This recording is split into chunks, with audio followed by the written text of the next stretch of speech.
So the last example helped you figure out how to write an equation, write a formula or model in quadratic form, something that was degree two.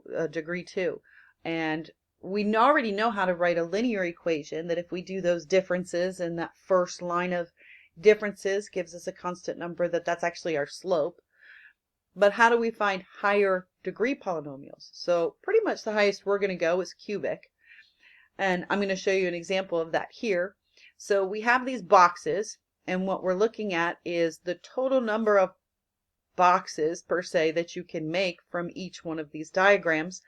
So in the very first one, we can make one square, right? So you have one square here.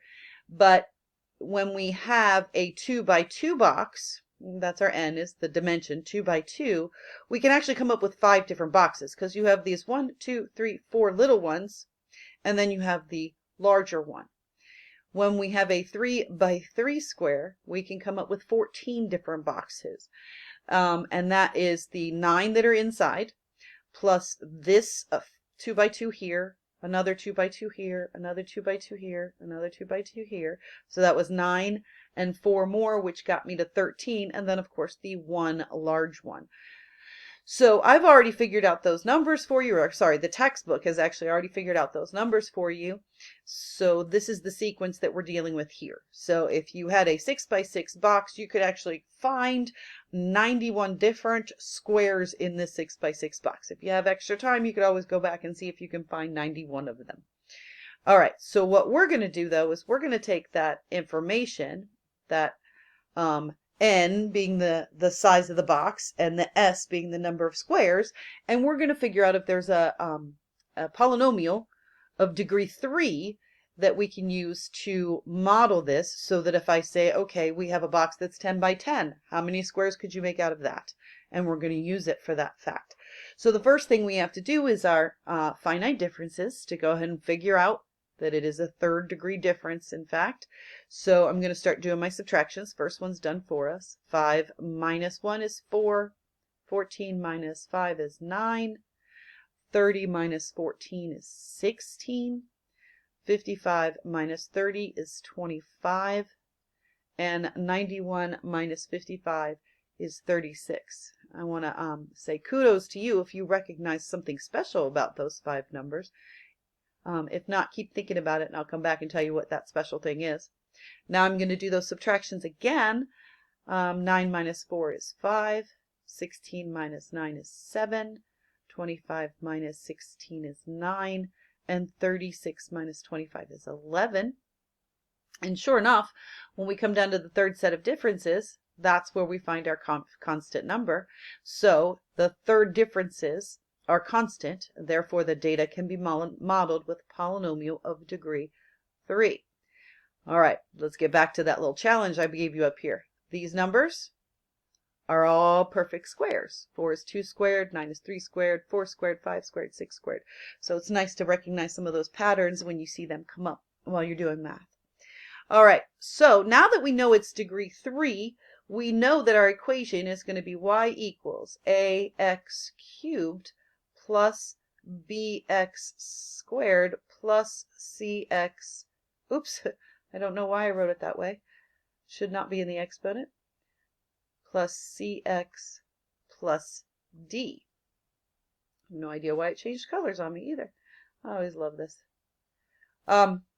So that's the form of our equation. And if we tried to go through, we would need 1, 2, 3, 4 equations. Because remember what I said was you need the same number of equations as you have unknowns.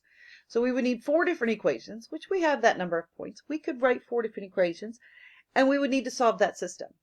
But if you thought it was hard to solve the system we just did to get the quadratic, this is even harder, a lot more difficult. So what I've given you, and I've put it on the It's Learning page as well, is a link to a calculator that will do a cubic regression for you. So here's my link right here in my screen.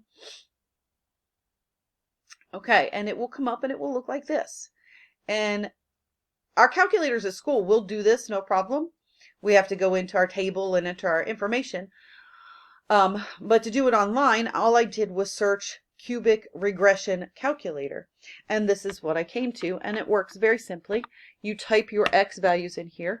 So our x values were 1, comma, space, 2, comma, space, 3, comma, space, 4, oops, yep, 5, comma, space, and then 6. So we had 6 different x values, and then our y values were 1, 5, 14, 30, 55, and 91. And you do need a comma separating them. I don't believe you need the space. I did it and it took it out. So, but you do have to separate those numbers by a comma.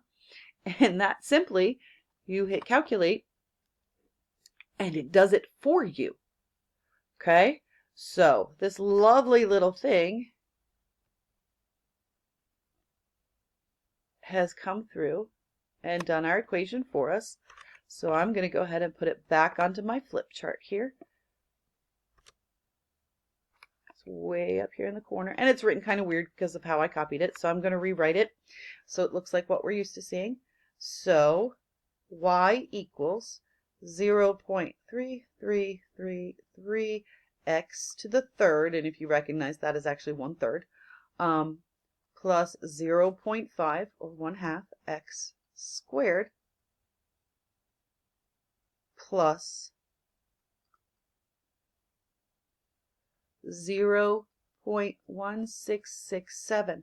So it looks like there is no c term. Okay, this is x to the 0. X to the 0 is the d term. So it looks like there is no c term. So my a value in this case is 1/3. My b value is 1/2. And my c value, I could find the fraction for that, but I just don't feel like it, is 0.1667. Oops, I'm sorry. My d value is 0.1667 because my c value is 0. So if ever something shows up on that regression and you don't actually see that term in there, that means that the coefficient for that term is actually 0.